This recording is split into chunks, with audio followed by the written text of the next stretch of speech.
Interbank में dollar की कीमत में 2 रुपये 63 पैसे कमी हुई है। इंटरबैंक में डॉलर 237 रुपये 2 पैसे पर बंद। ओपन मार्केट में डॉलर की कीमत में 7 रुपये कमी देखी गई है। ओपन मार्केट में डॉलर 238 रुपये में फरोख्त हो रहा है। इसी हवाले से तफसीलात जानेंगे head of business desk Haris Sameer से। जी बताइएगा इसकी वजूहात क्या है? जी पूरे 15 दिन के बाद जो है वो डॉलर की कीमत में कमी है। इसकी अहम वजह जो अभी नजर सामने आ रही है वो ये है कि जो हमारे नए फाइनेंस मिनिस्टर आएंगे उनसे काफी जो मार्केट एक्सपर्ट्स और रिसर्च एनालिस्ट हैं उनकी उम्मीद है कि वो आके टफ मेजर्स लेंगे ताकि रुपए को कंट्रोल किया जाए, क्योंकि उनकी अहम टास्क यही होगी कि जो है रुपए की एप्रिसिएशन की जाए ताकि जो इन्फ्लेशन है वो रुक सके, क्योंकि महंगाई की सबसे बड़ी वजह जो है वो ये है मुसलसल डॉलर का इंक्रीज होना।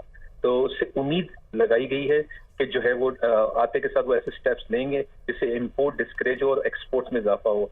तो रीजन सामने यही है। उसके साथ साथ वर्ल्ड बैंक से भी $2 बिलियन की मिलने की उम्मीद है जो तेजी से रकम रिलीज होगी।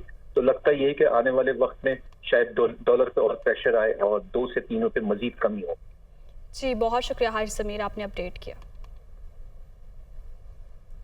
वज़ीर आज़म शहबाज शरीफ और इसहाक डार वतन वापस रवाना हो गए। इसहाक डार पाकिस्तान पहुंचकर सेनेटर और वज़ीर ख़जाना के ओहदों का हलफ उठाएंगे। वज़ीर आज़म शहबाज शरीफ और इसहाक डार वतन वापस रवाना हो गए। पाकिस्तान जाने के लिए वज़ीर आज़म शहबाज शरीफ और इसहाक डार अलग अलग लोचन एयरपोर्ट पहुंचे। इस मौके पर इसहाक डार का कहना था पार्टी कायद नवाज शरीफ ने इसहाक डार को वज़ीर आज़म के साथ पाकिस्तान जाने का मशवरा दिया था। मेरे खिलाफ मुकदमात सियासी हैं, जहां से सफ़र ख़त्म हुआ वहीं से आगाज़ कर रहे हैं। इंतखाबी तरमीमी एक्ट से पहले अगर इसहाक डार नाअहल थे तो अब अहल कैसे हो गई? इलेक्शन कमीशन ने हलफ ना उठाने पर इसहाक डार की नशीस खाली करार देने पर फैसला महफूज कर लिया। इलेक्शन कमीशन ने इसहाक डार की सेनेट में नशीस खाली करार देने के केस की समाअत के दौरान इसहाक डार के वकील सलमान असलम भट्ट कमीशन में पेश हुए। Member election commission Sindh Nisar Durrani ने कहा कि इसहाक डार का एक केस कल भी मुकर्रर है। वकील ने कहा कि वो केस मुख्तलिफ है। मेंबर बलूचिस्तान का कहना था कि 60 दिन में हलफ न लेने पर नशीस खाली करार देने का ऑर्डिनेंस आया था। वकील ने कहा कि ऑर्डिनेंस की मुद्दत वैसे ही पूरी हो चुकी है। इलेक्शन कमीशन सेनेट नशीस खाली करार देने का नोटिस वापस ले। चेयरमैन पीटीआई इमरान खान का कहना है कि इसहाक डार करप्शन केसेस से डर कर बाहर भागे, अब डील के तहत वापस आ रहे हैं। 3.5 साल से पता नहीं कौन सा इलाज चल रहा है। आने वाले दिनों में ऑडियो लीक्स में बहुत कुछ सामने आएगा। हमारी हुकूमत साजिश से ख़त्म करके चोरों को इक़्तिदार में लाया गया। 60% काबीना जमानत पर है। इम्पोर्टेड हुकूमत ने कौम को बदतरीन महंगाई में धकेल दिया। वो जीसी यूनिवर्सिटी में खिताब कर रहे थे। यही नहीं कि सिर्फ साजिश के तहत एक बैरून मुल्क ने हमारे ऊपर एक गवर्नमेंट इम्पोज की, पाकिस्तान के करप्ट तरीन बड़े बड़े डाकुओं को हमारे ऊपर बैठा दिया। 60% कैबिनेट जमानत पे है। कौम को धकेल दिया है पाकिस्तान की तारीख की बदतरीन महंगाई में। इसहाक डार को हमारे दौर में नहीं भागा, नून लीग की गवर्नमेंट थी। नैब ने इसको सवाल के लिए बुलाया, पूछा कि तुम्हारे वालिद साहब की बड़े मेहनत का से साइकिल की दुकान थी, तो आप तो अरबोपति बन गए, किधर से पैसा आया? तो क्योंकि जवाब नहीं दे सकता था मुल्क से बाहर भाग गया और प्राइम मिनिस्टर के जहाज में मुल्क से बाहर गया और कहता मैं इलाज करवाने गया हूं। वो 3.5 साल से इलाज हो रहा है, वो अभी तक नहीं पता किस चीज का इलाज है। अब वापस आ रहा है और वापस आ रहा है डील के तहत। ऑडियो लीक्स में और भी कुछ आ रहा है। अभी आने वाले दिनों में आप किस्तों की इंतजार करें। लाहौर से खबर शामिल करेंगे। इमरान खान और वज़ीर आला पंजाब चौधरी परवेज़ इलाही में मुलाकात हुई है। मुलाकात में सीनियर सूबाई वज़ीर असलम इकबाल, सूबाई वज़ीर सेहत यास्मीन राशिद भी शरीक हैं। चीफ सेक्रेटरी अब्दुल्ला सुंबल और हमाद अजहर भी मुलाकात में शरीक हुए। मुलाकात में पंजाब की सियासी और इंतजामी सूरत हाल पर बातचीत हुई। वज़ीर आला परवेज़ इलाही ने सूबे के मफाद आमा के इशूज़ पर एतमाद में लिया, तो इमरान खान और वज़ीर आला पंजाब चौधरी परवेज़ इलाही में मुलाकात हुई। चीफ सेक्रेटरी अब्दुल्ला सुंबल और हमाद अजहर भी मुलाकात में शरीक थे। वज़ीर आज़म शहबाज शरीफ ने बलूचिस्तान के इलाके हरनाई में हेलीकॉप्टर हादसे में 6 अफसरान और जवानों की शहादत पर अफसोस और अहले खाना से ताज़ियत का इजहार किया है। वज़ीर-ए-आज़म शहबाज शरीफ ने अपने बयान में हरनाई बलूचिस्तान में हेलीकॉप्टर हादसे में शहीद होने वाले पाक फ़ौज के अफसरान और जवानों से अहले खाना से ताज़ियत की और कहा कि मादरे वतन के तहफ़्फ़ुज़, सलामती और दिफा के लिए अफ़वाज पाकिस्तान ने बेमिसाल कुर्बानियाँ दी हैं। उन्होंने कहा कि कौम को अपने शोहदा पर फ़ख्र है, ये कुर्बानियाँ नाकाबिले फ़रामोश हैं। अल्लाह ताला शोहदा के दर्जात बुलंद और अहले खाना को सब्र जमील अता फ़रमाए।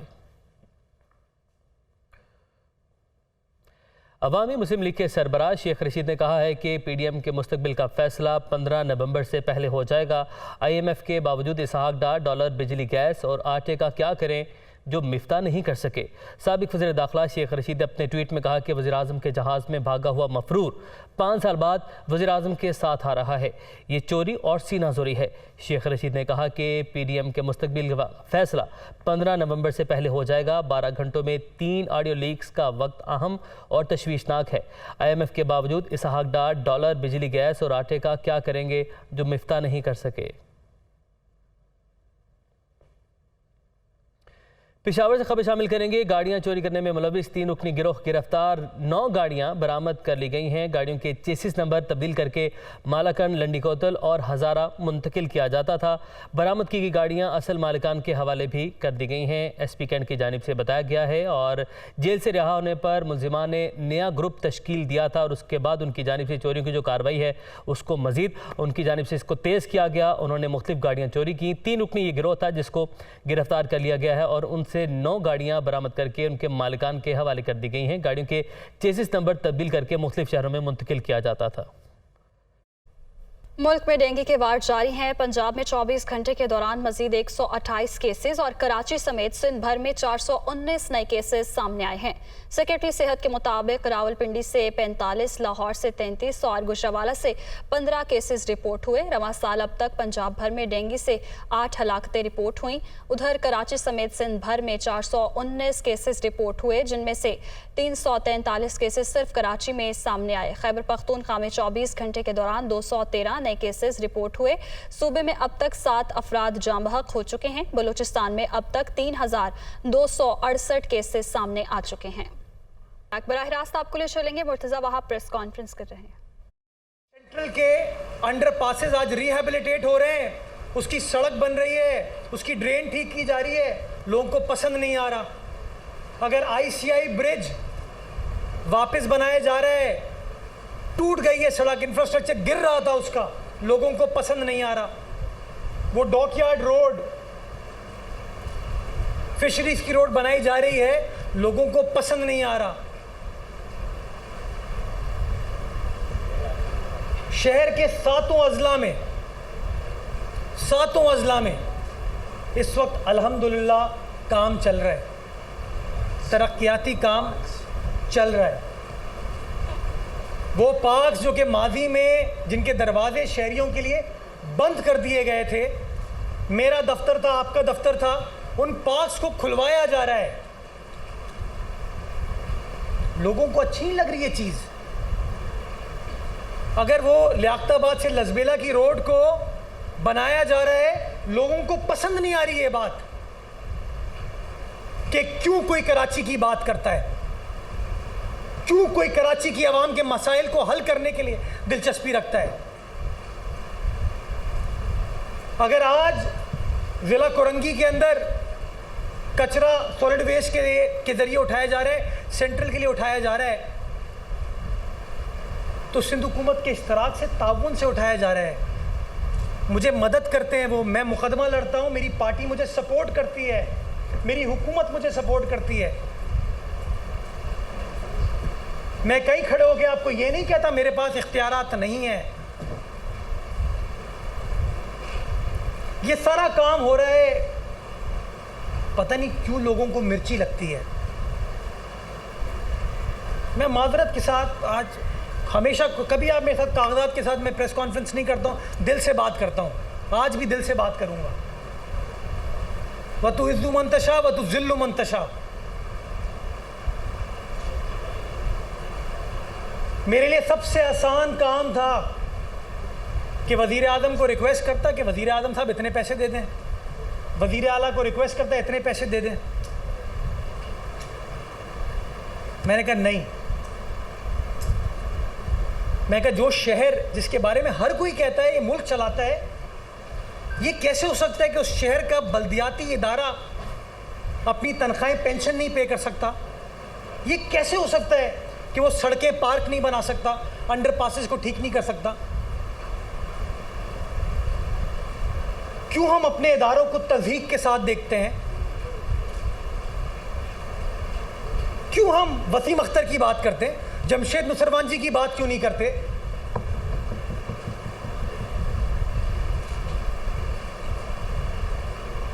निकम्मेपन की इंतहा है। बाहर कैफ मैंने फैसला किया और मेरा ये बहैसियत कानून के तालिब इल्म के और एक अदना से सियासी कारकुन की हैसियत से मेरा ईमान है इस बात पे कि कानून के मुताबिक चलना is the way forward for us. हर चीज़ का हल कानून में दर्ज है, आईने पाकिस्तान में दर्ज है, और हमेशा मैं बड़ी इज्जत हुर्मत के साथ यही बात करता हूँ। वो कानून इस बात की इजाज़त देता है बल्दिया उज़्मा कराची टैक्स लगाएगी, और आज से नहीं अरसे दराज से टैक्स लगाने की उसको इजाज़त है। क्यों? क्योंकि टैक्स लगाती है, उसके बाद इंफ्रास्ट्रक्चर की बेहतरी के ऊपर पैसे खर्च किए जाते हैं, पार्क्स के ऊपर पैसे खर्च किए जाते हैं, ब्रिजेस, अंडरपासेस, मास ट्रांजिट ट्रांसपोर्ट के ऊपर काम किया जाता है। टैक्स का प्रिंसिपल यही है। जब आप इनकम टैक्स पे करते हैं तो आप ये वफाकी हुकूमत से थोड़ी पूछते हैं कि तुम इसके एवज मुझे क्या दे रहे हो, उसको मुल्क चलाना है उसका काम। इसी तरह जब सड़कों पे पानी जमा होता है बारिशों में, तो आप वसीम अख्तर से नहीं पूछते, आप नईमुर रहमान साहब से नहीं पूछते, आप मुझसे पूछते हैं कि मियाँ बताओ पानी क्यों खड़ा है, पानी क्यों नहीं निकाला। बल्दिया उज़्मा कराची से पूछते हैं, डीएमसी से पूछते हैं, वाटर बोर्ड से पूछते हैं, हुकूमत से पूछते हैं कि आपका काम है, आप क्यों नहीं कर रहे। जब हुकूमत काम करती है तो रोक दिया जाता है। कानून इस बात की इजाज़त देता है कि बल्दिया उज़्मा कराची टैक्स लगा सकती है। वो टैक्स अरसे दराज से चला था। मैं बहुत ज़्यादा पीछे नहीं जाऊंगा, पिछले 15 साल 16 साल की आपसे बात करता हूँ। इस टैक्स का नाम इस्तिलाह MUCT, municipal utility conservancy tax, ये इस्तिलाह 5 जून 2008 को क्रिएट की गई। यानी कि बहुत सारे मुख्तलिफ टैक्सेस थे, इनको क्लब करके ये इस्तिलाह क्रिएट की गई MUCT 5 जून 2008 को। कराची का सिटी नाज़िम मुत्तहदा कौमी मूवमेंट का था। कराची का सिटी नाज़िम मुस्तफ़ा कमाल साहब थे। जब ये टैक्स इस इस्तिलाह के साथ इकट्ठा होना शुरू हुआ और 2008 5 जून से लेके आज तक ये टैक्स इकट्ठा किया जा रहा है। वसीम अख्तर साहब कहते हैं ना, ये क्या कैसे टैक्स लगा दिया मुर्तज़ा वहाब ने। वसीम अख्तर साहब के 4 साला हुकूमत में जब वो माशाल्लाह KMC के मेयर थे, मैं रिकॉर्ड पर लाना चाहता हूँ, ये टैक्स लगा हुआ था और KMC का टारगेट था कि साल में 1 अरब रुपए इकट्ठा करें, 1 अरब, और KMC इकट्ठा करती थी कितना, 21 करोड़ रुपए, 20 करोड़ रुपए एक साल में। कराची शहर जो पाकिस्तान चलाता है उसकी बल्दिया उज़्मा 20 से 21 करोड़ रुपए इकट्ठा करती थी। 1 अरब का टारगेट था वसीम अख्तर साहब के अपने कागजात में। 20% रिकवरी, यानी कि पैसा कहां जाता था वो।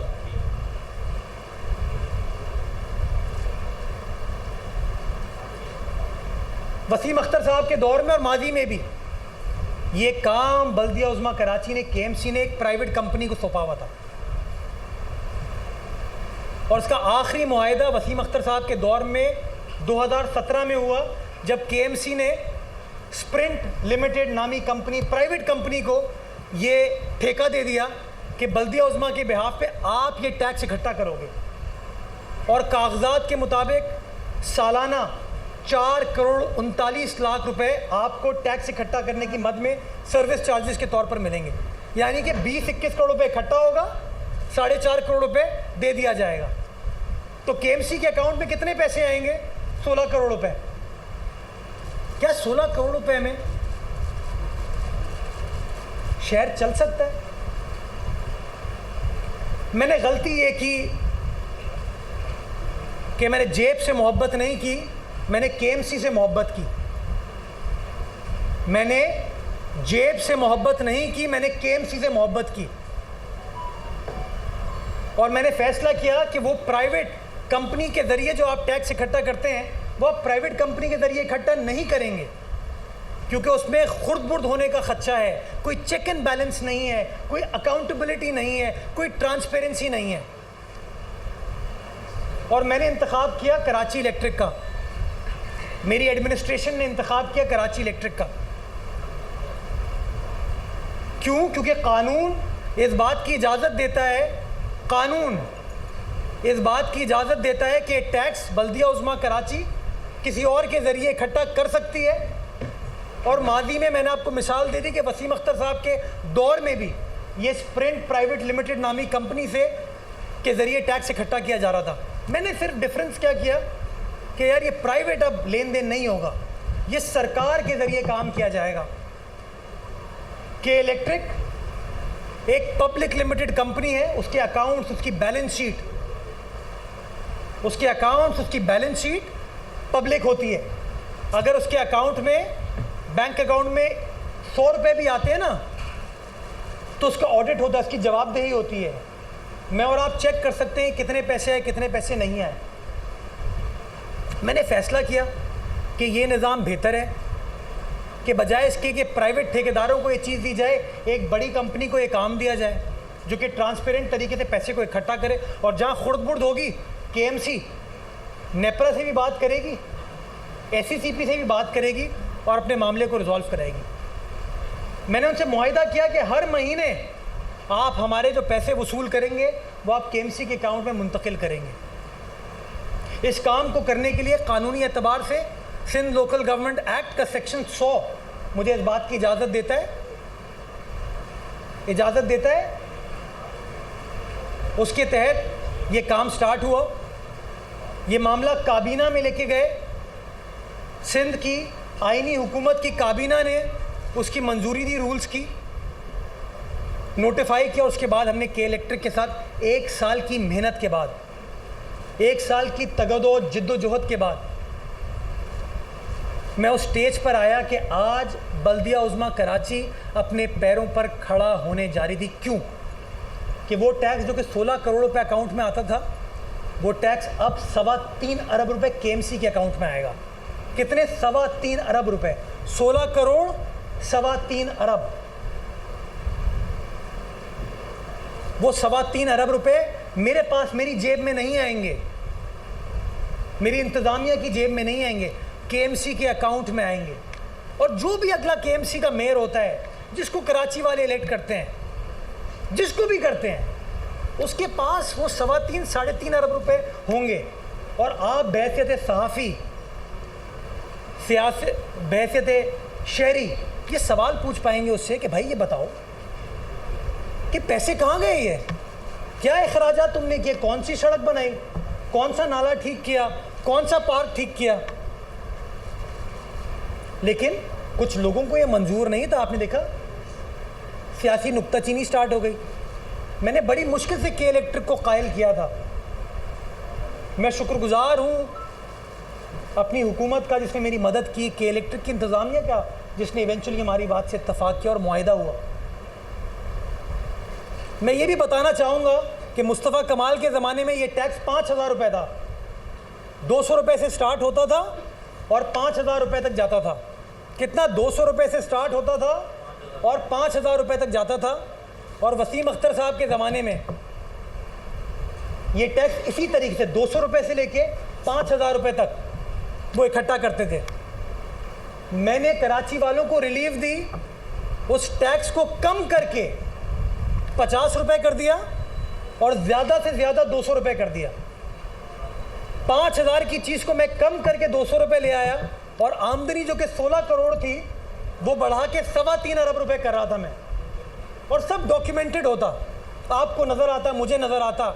हम जो भी मेयर होता उससे सवाल पूछते कि बताओ मियाँ तुमने क्या किया हमारे पैसों का। लेकिन नहीं, कुछ लोग नहीं चाहते,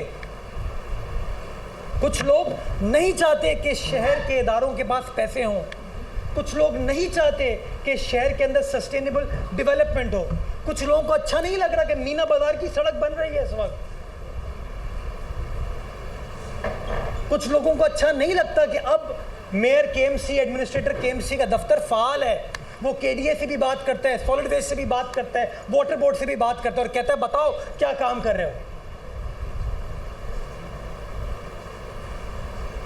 अगर मैं जाती शौक होता तो मैं पुराना निज़ाम चलने देता जिसके तहत लोगों की जेबों में पैसे जाते हैं। मैंने निज़ाम तब्दील किया, क्यों? क्योंकि मैं इस शहर से मुखलिस हूँ, इस शहर की आवाम से मुखलिस हूँ, बल्दिया उज़्मा कराची के साथ मुखलिस हूँ कि उसके अकाउंट में पैसे हैं ताकि आप सवाल पूछें उनसे कि क्या काम किया। 1 साल की जिद्दोजहद, मेहनत, केएमसी के लेवल पर मशावरत, काबीना के लेवल पर मशावरत, मुआहिदा होता है और टैक्स इकट्ठा होना शुरू हो जाता है। यानी कि 50 रुपये से लेकर 200 रुपये।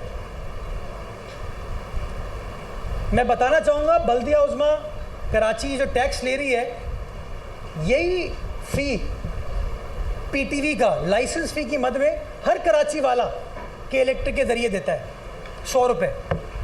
कभी किसी सियासी जमात ने, जमात इस्लामी हो, MQM हो, PSP हो, PTI हो, किसी सियासी जमात ने ये नहीं कहा कि भाई पीटीवी को पैसे क्यों दे रहे हो 100 रुपये।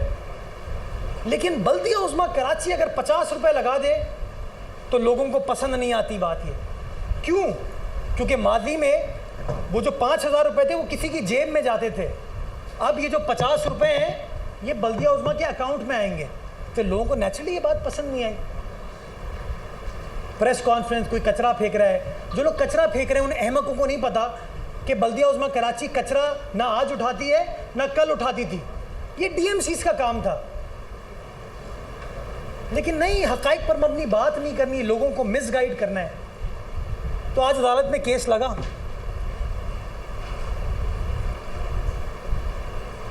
और अदालत के सामने मैं खुद भी हाजिर हुआ और मैं तमाम गुजारिशात बताई। मैंने कहा सर मैं कानून की सरबुलंदी में बिलीव करता हूँ,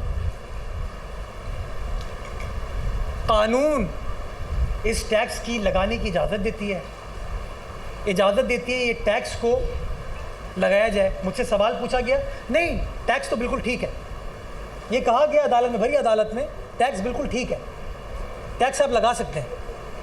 ये सवाल जवाब किए कि आप पैसे कहाँ खर्च करेंगे, इंफ्रास्ट्रक्चर वगैरह, लेकिन उन्होंने कहा टैक्स तो ठीक है। सवाल ये उठा है क्या ये काम बल्दिया उज़्मा कराची खुद कर सकती है या किसी के हवाले कर सकती है? तो उसका भी मैंने जवाब दिया जज साहब को। मैंने बताया sir Sindh local government act 2013, आप खुद कहते हैं, जज साहिबान भी कहते हैं, मैं भी कहता हूँ, आप भी कहते हैं, कानून से बढ़कर कुछ नहीं है, rule of law, rule of statute. मैंने बताया सेक्शन 100 इस बात की इजाज़त देती है कि ये टैक्स किसी भी शख्स के ज़रिए इकट्ठा किया जा सकता है। और मैंने अदालत को ये भी बताया कि सर ये 2017 का मुआहिदा है, जब मैं नहीं था उस वक्त के मेयर ने किसी प्राइवेट कंपनी के ज़रिए इस टैक्स को इकट्ठा कर रही थी। तो जवाब ये आया कि टैक्स ठीक है आप लगा लें, कि इलेक्ट्रिक के ज़रिए क्यों लगा लें। यानी कि टैक्स भी दुरुस्त है। अभी से माइक बंद।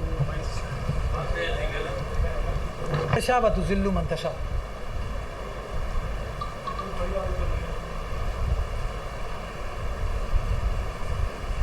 मैंने बताया कानून ये है भाई, कानून ये कहता है। जज साहब खुद भी मानते हैं कि हाँ टैक्स ठीक है, मुझे कहा, और आज के ऑर्डर में भी लिखा है उन्होंने कि केएमसी चाहे खुद टैक्स इकट्ठा कर सकती है। मैंने बताया सर हमारे पास मैकेनिज्म नहीं है, खुद बुर्द होगी, मेरी जेब में पैसे आ जाएंगे, कि इलेक्ट्रिक के जरिए नहीं कर सकती। गोया मतलब कानून के मुताबिक नहीं चलना चाहिए। अब वो 50-60 लोग बैठ के फैसला करेंगे, कोई कचरा फेंकता है वो फैसला करेगा। अगली बार मैं सिंध हुकूमत को रिक्वेस्ट करूंगा, तमाम जो इलेक्टेड लोग हैं, मैं तो मुझ पे ताना करते थे मैं इलेक्टेड नहीं हूं, उन सबसे कहूंगा कि भाई आप फैसला करने से पहले जमात इस्लामी से भी मशावरत कर लें, PSP से भी